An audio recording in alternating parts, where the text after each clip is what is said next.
তুমি যে আমার কি বাসনটা বাঁচাইলা, যাক পাইছি। এগুলান কিন্তু ইমিটেশন, মানে এগুলান ইমিটেশন, শোনা না। কার সঙ্গে বিয়াদবি করছিস তুই? মাথা ঠিক আছে তো?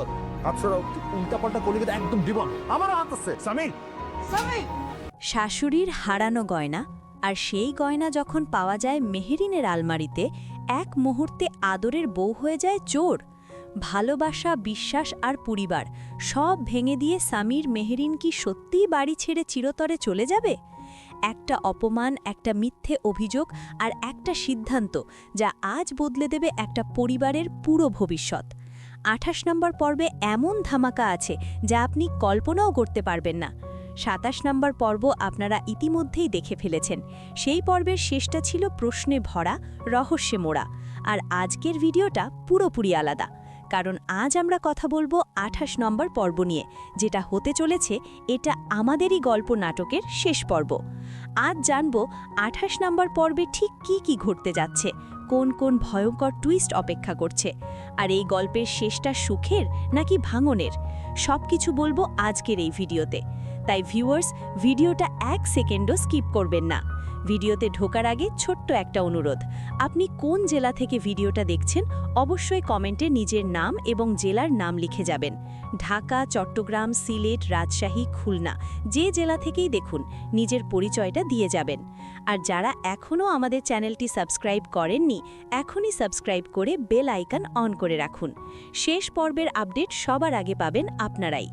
নাটকের শুরুতেই আমরা দেখতে পাই মেহেরিনকে এখন বাড়ির সবাই আপন করে নিয়েছে। সামিরের মা মেহেরিনকে নিজের মেয়ের মতো আগলে রাখছেন, কিন্তু এই ভালোবাসাই সায়রাকে ভেতর থেকে জ্বালিয়ে দিচ্ছে। হিংসা, অহংকার আর প্রতিশোধ সব মিলিয়ে সায়রা একটা ভয়ঙ্কর প্ল্যান করে।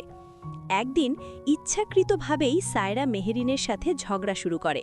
নানান কথা, কটাক্ষ, অপমান, একের পর এক আঘাত। ঠিক তখনই মেহেরিনের পাশে এসে দাঁড়ায় সামির। সামির রাগান্বিত কণ্ঠে মেহেরিনের হয়ে সব কথার জবাব দিতে থাকে।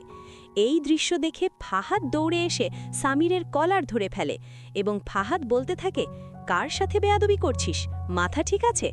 আঙুল দেখিয়ে রাগে কাঁপতে কাঁপতে ফাহাদ সামিরকে অপমান করতে থাকে। ঠিক তখনই সামির চিৎকার করে বলে, আমারও হাত আছে, আমিও মারতে পারি। ঠিক তখনই আঞ্জুমান বেগম দৌড়ে এসে সামিরের গালে জোরে একটা থাপ্পড় বসিয়ে দেন। চারদিক হঠাৎ নিস্তব্ধ। তার পরের দৃশ্যে দেখা যায় সবাই নিজ নিজ রুমে চলে যায়, কিন্তু সায়রা থামে না। রুমের ভেতরে দাঁড়িয়ে এক ঠান্ডা হাসি দিয়ে বলে, এবার দেখি কে তোমাকে আর পছন্দ করে। হঠাৎ দেখা যায় আঞ্জুমান বেগমের দামি গয়না হারিয়ে গেছে। বাড়িতে শুরু হয় হট্টগোল, সবাই তন্ন তন্ন করে খুঁজতে থাকে। ঠিক তখনই সায়রা শান্ত গলায় বলে, সব জায়গা তো খুঁজা হলো, কিন্তু মেহেরিনের রুমটা তো এখনো দেখা হয়নি। এক মুহূর্তে পুরো বাড়ি স্তব্ধ। অপমান আর রাগে কাঁপতে কাঁপতে মেহেরিন নিজের রুমে সবাইকে নিয়ে যায়। মেহেরিন সায়রাকে বলে, দাঁড়িয়ে আছেন কেন? চেক করে দেখেন আমি কোথায় রেখেছি। ঠিক তখনই সায়রা মেহেরিনের আলমারি থেকে গয়নাটা বের করে আনে। মুহূর্তেই আকাশ ভেঙে পড়ে সামির আর মেহেরিনের মাথায়। গয়নাটা শাশুড়ির হাতে দিতে দিতে সায়রা কটাক্ষ করে বলে, ছোট লোক ঘরের মেয়েদের বিয়ে করলে এরকমই হয়, দামি জিনিস দেখলে চুরি করে। এই কথা শোনার পর আঞ্জুমান বেগমের চোখে মেহেরিন আবার অপরাধী হয়ে যায়। এই ভিড়ের মাঝেই সামিরের বাবা সামনে এসে বলেন, আমি জানি মা, তুমি কখনো চুরি করতে পারো না, তোমাকে কেউ ষড়যন্ত্র করে চোর বানিয়েছে, ভেঙে পড়ো না, সত্যটা খুঁজে বের করো। তার পরের দৃশ্যে দেখা যায় সামির ব্যাগ গোছাতে শুরু করে। বাড়ি ছাড়ার আগে সবার সামনে দাঁড়িয়ে বলে, যে বাড়িতে আমি আর আমার বউ নিরাপদ না, যেখানে আমাদের চোর বানানো হয়, সে বাড়িতে আর এক মুহূর্তও থাকব না। মেহেরিনের হাত ধরে সামির বাড়ি ছেড়ে বেরিয়ে যায়, চোখে জল, বুক ভরা যন্ত্রণা। এই আবেগী দৃশ্যের মধ্য দিয়েই শেষ হয়ে যায় আমাদের জনপ্রিয় নাটক এটা আমাদেরই গল্প। শেষ করার আগে আপনাদের জন্য কিছু প্রশ্ন। মেহেরিন কি সত্যিটা প্রমাণ করতে পারবে? সামিরের এই সিদ্ধান্ত কি ঠিক ছিল? সায়রার শাস্তি কি সে কখনো পাবে, নাকি এই বিচ্ছেদই গল্পের চূড়ান্ত পরিণতি?